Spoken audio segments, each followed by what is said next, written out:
بسم الله إن الحمد لله نحمده ونستعينه من يهده الله فلا مضل له ومن يضلل فلا هادي له أشهد أن لا إله إلا الله وحده لا شريك له وأشهد أن محمدا عبده ورسوله يا أيها الذين آمنوا اتقوا الله حق تقاته ولا تموتن إلا وأنتم مسلمون يا أيها الناس اتقوا ربكم الذي خلقكم من نفس واحدة وخلق منها زوجها وبث منهما رجالا كثيرا ونساء واتقوا الله الذي تساءلون به والأرحام إن الله كان عليكم رقيبا يا أيها الذين آمنوا اتقوا الله وقولوا قولا سديدا يصلح لكم أعمالكم ويغفر لكم ذنوبكم ومن يطع الله ورسوله فقد فاز فوزا عظيما أما بعد فإن خير الحديث كتاب الله وخير الهدي هدي محمد صلى الله عليه وسلم وشر الأمور محدثاتها وكل محدثة بدعة وكل بدعة ضلالة وكل ضلالة في النار قال الله تبارك وتعالى في القرآن العظيم إن عدة الشهور عند الله 12 شهرا في كتاب الله يوم خلق السماوات والأرض منها 4 حرم ذلك الدين القيم ہر قسم کی بڑائی کبریائی اور حمد و ثنا اس اللہ وحدہ لا شریک خالق کائنات مالک ارض و سما کے لیے لائق و زیبا ہے، جس اللہ تبارک و تعالیٰ نے مجھے اور آپ کو پیدا فرمایا اور بیش بہا انگنت نعمتوں سے نوازا۔ بعد صلاۃ و سلام و تمام بھی انبیاء کرام پر، سیدنا آدم علیہ السلام سے لے کر میرے اور آپ کے آخری نبی آقائے نامدار تاجدار مدنی ساقی کوثر شافع محشر حضرت محمد الرسول اللہ صلی اللہ تعالی علیہ وسلم پر، جنہیں اللہ تبارک و تعالیٰ نے اس کائنات کا رحمت للعالمین بنا کر کے مبعوث فرمایا۔ اللہم صلی وسلم مبارک علیہ۔ قابل احترام بزرگوں، عزیز ساتھیوں، نوجوان دوستوں اور معزز خواتین اسلام، اس مختصر سے حمد و صلات کے بعد اللہ کی توفیق اور اس کی مدد سے مسنون خطبے کے بعد ایک بہت ہی معروف اور مشہور آیت کریمہ جو سورۃ التوبہ سے ہم نے لیا ہے، وہ آپ کی خدمت میں میں نے تلاوت کی ہے۔ پہلے اس آیت کریمہ کا سیدھا سادہ ترجمہ پیش کر کے انشاءاللہ العزیز اسی کو موضوع گفتگو بنا کر کے انشاءاللہ کچھ باتیں آپ کی خدمت میں رکھنے کی کوشش کریں گے باذن اللہ۔ اللہ سے دعا فرمائیں اللہ تعالیٰ کہنے اور سننے سے زیادہ اللہ عمل کی توفیق نصیب فرمائے۔ ہم سب کی حاضری کو اللہ شرف قبولیت سے نوازے، آمین رب العالمین۔ اللہ تبارک و تعالیٰ نے فرمایا کہ اللہ تبارک و تعالیٰ کی کتاب میں یہ بات لکھی ہوئی ہے، جب سے اللہ نے آسمان اور زمین کو پیدا کیا ہے، جب سے آسمان اور زمین کی تخلیق ہوئی ہے، اللہ نے یہ بات لکھ دی ہے کہ سال کے 12 مہینے ہوتے ہیں۔ اللہ تبارک و تعالیٰ نے اس میں ایک بات جو فرمائی ہے جس پر ہماری گفتگو ہوگی انشاءاللہ، اللہ نے فرمایا کہ سال کے 12 مہینے ہوتے ہیں تو ان میں 4 مہینے جو ہیں یہ حرمت والے ہیں، جنہیں محترم کہا جاتا ہے۔ اللہ تعالیٰ نے جن مہینوں کو حرام قرار دیا ہے، جن میں گناہ کرنا، نافرمانی کرنا، معصیت کے کاموں کو انجام دینا، گناہ اور اسم اور فسق و فجور کے کام کو انجام دینا، یہ بہت بڑا گناہ ہے۔ ویسے سارے مہینے اللہ کے ہیں، سارے ایام اللہ کے ہیں، لیکن اللہ تبارک و تعالیٰ نے کچھ مہینوں کو، کچھ ایام کو، کچھ مقامات کو اللہ نے محترم قرار دیا ہے، ان کا خاص اہتمام کرنا چاہیے۔ سبحان اللہ۔ ان حرمت والے مہینوں کی خاص طور پر قدر کرنی چاہیے۔ وہ 4 مہینے یاد رکھنا، 3 مہینے لگاتار، 3 متوالیات۔ پیارے نبی محمد رسول اللہ فرماتے ہیں کہ 3 مہینے یہ لگاتار آتے، ذوالقعدہ، ذوالحجہ اور اس کے بعد محرم کا مہینہ ہے، اور 1 مہینہ درمیان میں آتا جس کو رجب کا مہینہ کہا جاتا ہے۔ یہ 4 مہینے ہیں، اللہ نے انہیں محترم قرار دیا ہے، اور ابھی ہم اللہ کے فضل و کرم سے حرمت والے مہینوں سے گزر رہے ہیں۔ یہ ذوالحجہ ختم ہو رہا ہے، آج اس کی 29 تاریخ ہے، اور اتفاق یہ کہہ لیں کہ عربی اور عیسوی دونوں برابر چل رہا ہے۔ عیسوی کی بھی 29 تاریخ ہے اور عربی کی بھی 29 تاریخ ہے۔ ممکن اگر چاند نظر آ جائے آج انشاءاللہ تو کل محرم کی 1 تاریخ ہوگی انشاءاللہ۔ تو یہاں سب سے پہلا پیغام یہ ہے خطبہ جمعہ کے حوالے سے جو ہم آپ کو دینا چاہتے ہیں کہ 4 مہینے جو حرمت والے ہیں اللہ نے انہیں بنائے ہیں۔ ان میں آنے والا مہینہ محرم الحرام کا مہینہ ہے، یہ بھی حرمتوں والا مہینہ ہے۔ اللہ نے اس مہینے کو محترم قرار دیا ہے، اور ایک بات یاد رکھیے، اللہ تبارک و تعالیٰ کی مرضی ہے، اللہ جس مہینے کو چاہے محترم قرار دے، جن مقامات کو چاہے اللہ محترم قرار دے، جن مساجد کو چاہے اللہ ان کا درجہ بڑھا دے، جن ایام کو چاہے اللہ انہیں سردار بنا دے، اور جن راتوں کو چاہے اللہ انہیں لیلۃ مبارکہ بنا دے۔ یہ اللہ تبارک و تعالیٰ کی شان ہے، یہ اللہ کی عظمت ہے۔ کہنا یہ ہے، پیغام یہ ہے، سب سے پہلا پیغام یہ ہے کہ جو اللہ کے محترم مہینے ہیں، اللہ کے شعائر ہیں، اللہ کی نشانیاں ہیں، اللہ کی آیات ہیں، ان کا احترام کرنا چاہیے۔ خانہ کعبہ ہے، یہ مشاعر ہیں، یہ اللہ کی نشانیاں ہیں، حدود حرم ہے، مطاف کا علاقہ ہے، مزدلفہ ہے، مینا ہے، عرفہ کا میدان ہے، صفا اور مروہ ہے، آب زمزم ہے، خانہ کعبہ ہے، مسجد نبوی ہے، مسجد اقصی ہے، ایسے اور چیزیں ہیں اللہ نے جنہیں برکت والا قرار دیا ہے، اللہ نے جنہیں محترم قرار دیا ہے۔ پیارے نبی جناب محمد رسول اللہ صلی اللہ علیہ وسلم کا پیغام یہ ہے، اللہ تبارک و تعالیٰ کا پیغام یہ ہے کہ اللہ کے شعائر کا احترام کیا جائے، اللہ کی نشانیوں کو مقدس سمجھا جائے۔ غیر مسلمین کی بات چھوڑیے، ہم مسلمان ہو کر کے بھی اگر ان مہینوں میں فسق و فجور والا کام کریں گے، نافرمانی والا کام کریں گے، گناہ اور معصیت کے کام کو انجام دیں گے، تو گویا ہم نے اللہ کے شاعر کا احترام نہیں کیا ہے۔ آنے والا جو مہینہ ہے محرم الحرام، ایک بات یاد رکھیے، اس مہینے کے بارے میں پیارے نبی جناب محمد رسول اللہ صلی اللہ علیہ وسلم فرماتے ہیں یہ شہر اللہ ہے، اسے اللہ کا مہینہ قرار دیا ہے۔ جیسے دیکھو خانہ کعبہ کو اللہ تعالیٰ نے کیا کہا؟ میرا گھر کہا۔ سارے مساجد اللہ کے گھر ہیں، ٹھیک ہے، سارے مساجد یہ اللہ کے گھر ہیں، لیکن خانہ کعبہ کی نسبت اللہ نے اپنی طرف کی، وہ بیتیہ للطائفین والعاکفین والرکع السجود، اللہ تعالیٰ نے فرمایا۔ ایسے بہت ساری چیزیں ہیں جن کی نسبت اللہ نے اپنی طرف کی ہے۔ آنے والا مہینہ محرم الحرام کا مہینہ، سبحان اللہ، اللہ نے اسے اللہ کا مہینہ قرار دیا ہے۔ ان مہینوں میں خاص طور پر فسق و فجور والے کام، معصیت کے کام، گناہ کے کام، نافرمانی کے کام، دغا بازی والی چیزیں، ان سے خاص طور پر بچنا چاہیے۔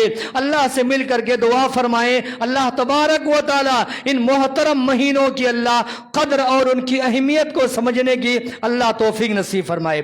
دوسری بات میرے بھائیوں جو ہم آپ کی خدمت میں پیش کرنا چاہتے ہیں وہ یہ ہے کہ محرم الحرام جو مہینہ ہے نا، یہ اسلامی سال کا پہلا مہینہ ہے۔ ابھی تک ہم 1443 ہجری میں ہیں، وہاں دیکھیے سامنے 1443 ہجری میں ہیں۔ آج اگر چاند نظر آ گیا سبحان اللہ تو 1444 ہجری میں ہم داخل ہو جائیں گے۔ محرم الحرام جو ہے نا یہ اسلامی سال کا پہلا مہینہ ہے، اسلامی سال کی شروعات یہیں سے ہوتی ہے۔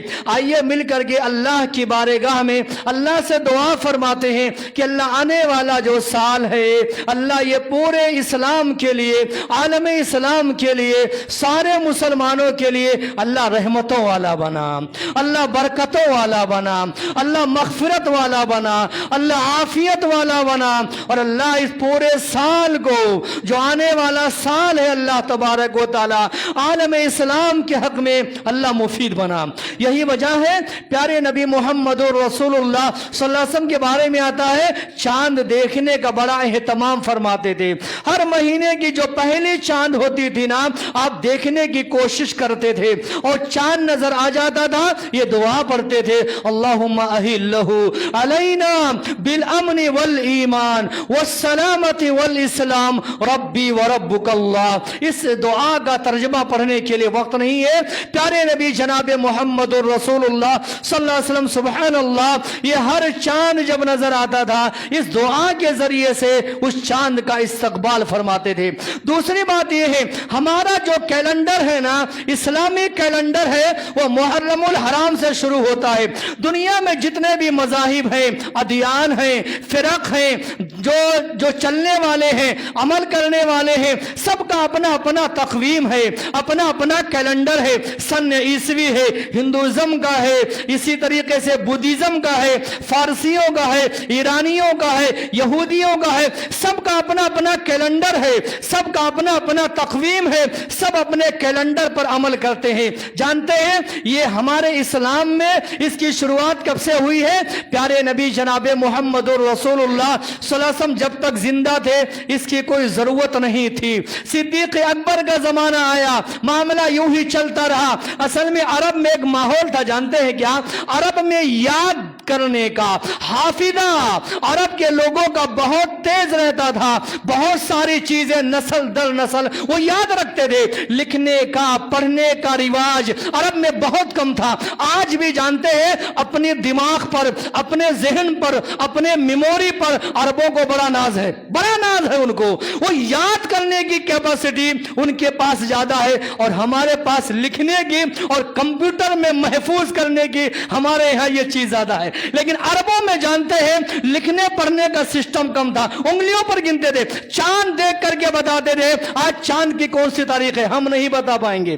ہمیں اماوس آئے تو یہ پتا چلتا ہے ہاں آج چاند مہینہ ختم ہو رہا ہے اور نیا مہینہ شروع ہونے والا ہے۔ عرب کے لوگوں میں سبحان اللہ حافظہ اتنا تیز تھا نا کہ وہ چاند دیکھ کر کے بتاتے تھے آج 10 تاریخ ہے، آج 15 ہے، آج 17 ہے، آج 20 ہے۔ تو پڑھنے لکھنے کا رواج کم تھا، یاد کرنے کا سسٹم زیادہ تھا۔ چنانچہ جب عمر ابن خطاب رضی اللہ عنہ، بات میں بالاختصار بڑی تیزی سے کر رہا ہوں، مجھے 2 باتیں اور کرنے انشاءاللہ۔ جب عمر ابن خطاب رضی اللہ عنہ کا دور خلافت آیا، جانتے کیا ہوا؟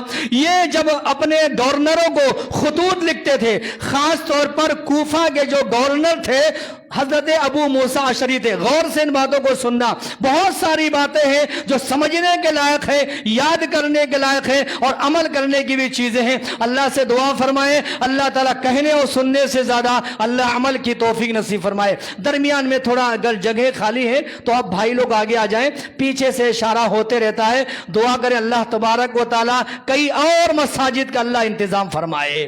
اللہ تبارک و تعالیٰ ہم سب کی کوششوں کو اللہ شرف قبولیت سے نوازے۔ عمر ابن خطاب رضی اللہ عنہ کیا کرتے تھے؟ وہ خطوط لکھتے تھے۔ ابو موسیٰ اشعری رضی اللہ عنہ یہ کوفہ کے گورنر تھے، اور جانتے کوفے کے بارے میں مشہور ہے الکوفی لا یوفی، یہ بے وفا لوگ ہوتے ہیں، ان میں بے وفائی زیادہ تھی۔ تو جانتے ہیں جب عمر ابن خطاب کا خط جاتا تھا تو اس میں تاریخ نہیں لکھا ہوتا تھا۔ اب ابو موسیٰ اشعری کے پاس ایک خط آیا، دوسرا خط آیا، تیسرا خط آیا۔ اب پہلا پیغام کون سا ہے، دوسرا پیغام کون سا ہے، تیسرا فرمان کون سا ہے، وہ سمجھنے میں بڑا کنفیوژن ہوتا تھا۔ چنانچہ انہوں نے عمر ابن خطاب کو مشورہ دیا، کہا خلیفہ میری رائے یہ ہے آپ جب کبھی بھی خط لکھیں نا تاریخ لکھ دیا کریں، پہلے خط کون سا آیا ہے یہ مجھے معلوم ہونا چاہیے۔ اب عمر ابن خطاب سبحان اللہ کیا دور اندیش خلیفہ، اللہ تبارک و تعالیٰ نے اس امت پر اتنا بڑا احسان کیا، عمر جیسا خلیفہ اللہ نے اس امت کو عطا فرمایا ہے۔ دعا فرمائے اللہ قبول فرمائے۔ عمر ابن خطاب خطاب کی خدمات کو اللہ تعالیٰ قبول فرمائے، اور اللہ ان کی کوششیں جو رہی ہے اس کا کچھ نہ کچھ حصہ، وہ جد و جہد اللہ ہمارے اندر بھی پیدا فرمائے۔ انہوں نے کیا کیا؟ تشویش کی بات تھی نا، انہوں نے صحابہ کرام کو اکٹھا کیا، کہا دیکھو ہر ایک کا اپنا اپنا کیلنڈر ہے، ہر ایک کا اپنا اپنا تقویم ہے، ہمارا کوئی کیلنڈر نہیں ہے، ہمارا بھی کیلنڈر ہونا چاہیے۔ صحابہ کرام نے کہا، کچھ لوگوں نے مشورہ دیا ربیع الاول کو اسلامی سال کا پہلا مہینہ قرار دیا جائے، عمر ابن خطاب نے کہا نہیں۔ کچھ لوگوں نے مشورہ دیا ماہ سفر کو پہلا مہینہ قرار دیا جائے، عمر ابن خطاب نے کہا نہیں۔ عثمان غنی رضی اللہ عنہ نے کہا خلیفہ میری رائے یہ ہے نا کہ محرم الحرام کو یہ اسلامی سال کا پہلا مہینہ قرار دیا جائے۔ یہ مہینہ جب کبھی بھی آتا ہے ہجرت کی یاد دلاتا ہے، قربانیوں کی یاد دلاتا ہے، ایثار و قربانی کو یاد دلاتا ہے، لہذا میری رائے یہ ہے نا محرم کو اسلامی سال کا پہلا مہینہ قرار دیا جائے۔ عمر ابن خطاب کو رائے پسند آ گئی، چنانچہ انہوں نے بالاتفاق سارے صحابہ کرام کے مشورے پر یہ پاس کیا کہ اسلامی سال کا پہلا مہینہ اور اسلامی سال کی شروعات یہ محرم سے ہوگی، سبحان اللہ۔ چنانچہ وہیں سے اسلامی سال کو یہ پہلا اسلامک اور پہلا مہینہ کیلنڈر کے حساب سے دیا گیا، الحمدللہ اللہ کے فضل و کرم سے۔ یہاں ایک بات اور ہم آپ کو بتانا چاہتے ہیں، وہ یہ میرے بھائیوں کہ عیسوی میں اور ہجری میں بڑا فرق ہوتا ہے۔ دیکھو کیسے معلوم ہے، آج عربی اور انگلش دونوں تاریخ برابر ہے،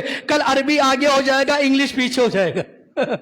یہ فرق یاد رکھیے آپ، عربی اور دوسری بات یہ ہے معلوم ہے، شریعت اسلامیہ کے جتنی تعلیمات ہیں، احکامات ہیں، جانتے ہیں ان کا زیادہ تر دار و مدار یہ چاند سے جڑا ہوا ہے۔ ہماری نماز ایک واحد ایسی عبادت ہے اللہ نے جس کو سورج سے جوڑ دیا ہے، ورنہ جتنی عبادات ہیں خاص طور پر خواتین کے جو مخصوص مسائل ہیں اللہ نے انہیں چاند سے جوڑ دیا ہے۔ عید کا مسئلہ لے لے، عید الاضحیٰ کا لے لے، رمضان کا لے لے، سارے مسائل لے لے، سبحان اللہ، اللہ نے چاند سے جوڑ دیا ہے۔ اور افسوس کی بات یہ ہے، میں یہ بات کہتا ہوں، مجھے غلط نہ کہیں، مجھے غلط نہ کہیں کہ پوری دنیا میں آج کہیں بھی ہجری کیلنڈر پر عمل کرنے کا سسٹم نہیں ہے سوائے مملکت العربیہ السعودیہ کے۔ میں عربیہ کا نمک خوار نہیں ہوں، میں نمک خوار نہیں ہوں، لیکن بات آئی ہے تو بتا رہا ہوں، دنیا میں واحد کنٹری سعودی عرب ایسا ملک ہے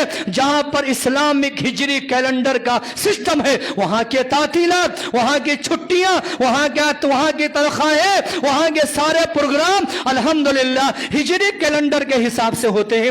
دعا کرے اللہ تعالی ہمیں بھی اس پر عمل کرنے کی توفیق نصیب فرمائے۔ آپ میرے بھائی اتنے ہیں، امت کی ماں بہنیں اتنی ہیں، مجھے معاف فرمائے، آپ میں سے اگر میں نے ایک سے پوچھ لیا آپ کب پیدا ہوئے، آپ بتائیں گے میں 80 میں پیدا ہوا، 90 میں پیدا ہوا۔ یہی پوچھ لیا جائے عربی تاریخ کے حساب سے بتائیں، آپ بغلے جھانکیں گے لیکن بتا نہیں سکتے ہیں۔ یہ بہت بڑا افسوس کا مسئلہ ہے، یہ بہت بڑا المیہ ہے۔ آج ہم نے اپنی نشان، اپنی پہچان، اپنی شناخت ہم نے خود مٹا دی ہے، اللہ کی قسم ہے۔ اللہ سے دعا فرمائے اللہ ہمیں سمجھ نصیب فرمائے، دین سے محبت کرنے والا، دین پر چلنے والا، شریعت پر چلنے والا اللہ تبارک و تعالی ہم سب کو بنائے، اور پیارے نبی جناب محمد رسول اللہ صلی اللہ علیہ وسلم کی تعلیمات کے مطابق پروردگارہ ہم سب کو زندگی گزارنے کی توفیق نصیب فرمائے۔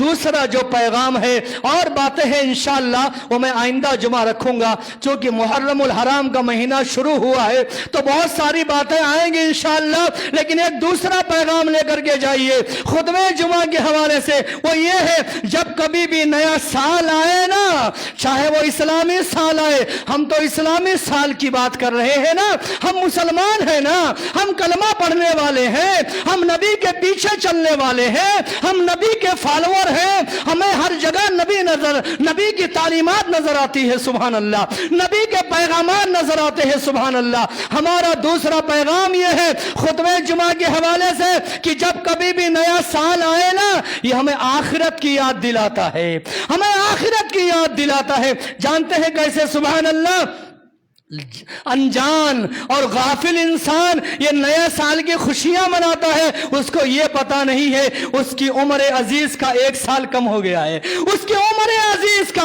1 سال کم ہو گیا ہے۔ بچے دیکھو جوان ہو رہے ہیں، جوان دیکھو بوڑھے ہو رہے ہیں، اور بوڑھے دیکھو آخرت کی طرف سفر کر رہے ہیں۔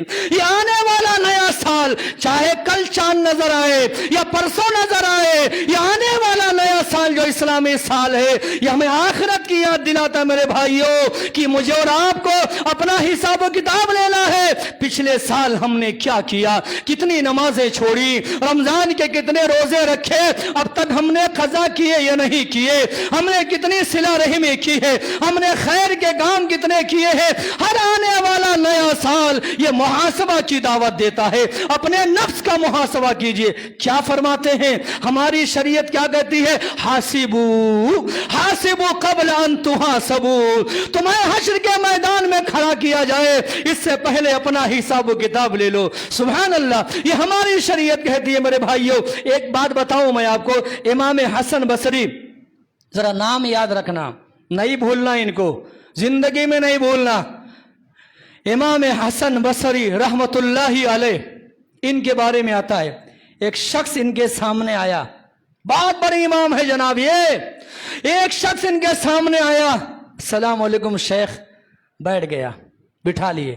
اس نے کہا شیخ، انہوں نے امام صاحب نے پوچھا، امام حسن بصری نے پوچھا، کہا کتنے سال کے ہو آپ، تمہاری عمر کتنی ہے؟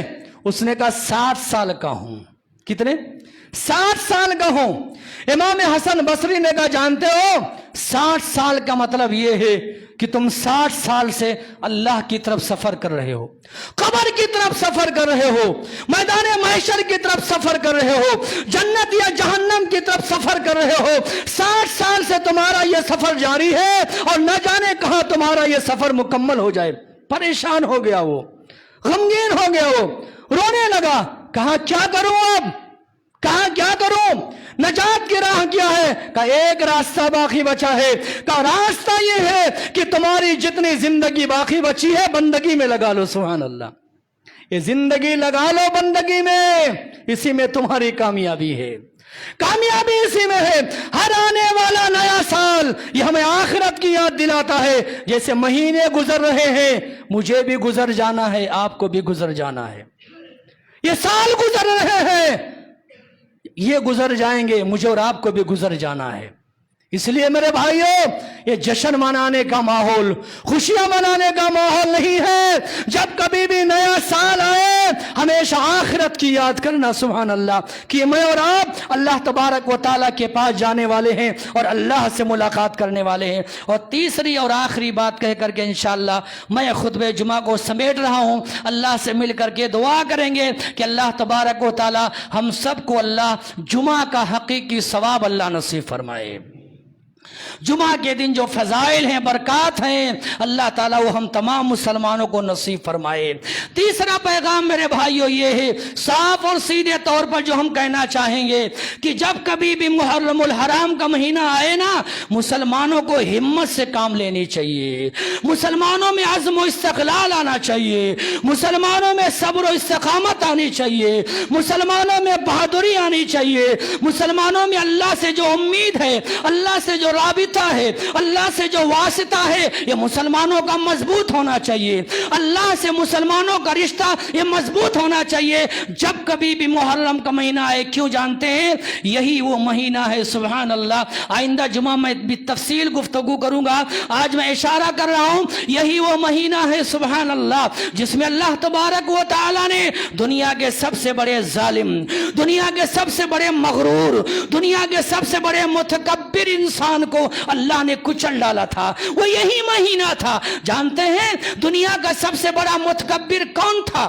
دنیا کا سب سے بڑا مغرور کون تھا؟ جسے اپنی بادشاہت پر، اپنی سلطنت پر، اپنی حکومت پر جسے بڑا ناز تھا، دنیا نے اسے فرعون کا نام دیا ہے۔ قرآن نے کیا کہا جانتے ہیں؟ الا فرعون علا فی الارض، الا فرعون علا فی الارض، یقیناً فرعون نے زمین میں تباہی مچا رکھی تھی، بربادی بربادی مچا رکھی تھی. کیا کرتا تھا جانتے ہیں؟ یذبح ابناءہم ویستحیی نساءہم. وہ کیا کرتا تھا؟ بنی اسرائیل کے لڑکوں کو مار ڈالتا تھا اور لڑکیوں کو باقی رکھتا تھا. لونڈیاں بنا لیتا تھا, بیویاں بنا لیتا تھا, باندیاں بنا لیتا تھا. فرعون اتنا بڑا ظالم انسان, جانتے ہیں اللہ نے اس کے سر کو کچل دیا اسی محرم کی 10ویں تاریخ کو. یہی وجہ ہے آنے والا جو خطبہ جمعہ ہے میں ابھی پیش کر رہا ہوں, اشارہ کر رہا ہوں, عاشورہ کا روزہ جو رکھتے ہیں نا, 10ویں محرم کا روزہ جو رکھتے ہیں نا, یہ شکرانے کے طور پر رکھتے ہیں کہ اللہ تبارک و تعالی نے اسی مہینے کی 10ویں تاریخ کو اللہ تبارک و تعالی نے دنیا کے سب سے ظالم اور دنیا کے سب سے بڑے مغرور انسان کو اللہ نے کچل دیا. اور میں پیغام دینا چاہتا ہوں قرآن مجید کے حوالے سے, پیارے نبی جناب محمد رسول اللہ صلی اللہ علیہ وسلم کی تعلیمات کے حوالے سے کہ اے دنیا کے ظالموں سنو, اے دنیا کے مغرور انسانوں سنو, اے دنیا کے متکبر انسانوں سنو, سنو مسلمانوں کی شہریت چھیننے والوں, مسلمانوں کو اس ملک سے نکالنے والوں, مسلمانوں کے گھروں پر بلڈوزر چلانے والوں اور مسلم بہن بیٹیوں کی عزتوں سے کھلواڑ کرنے والوں, مسلمانوں کے گھروں کو مسمار کرنے والے, سنو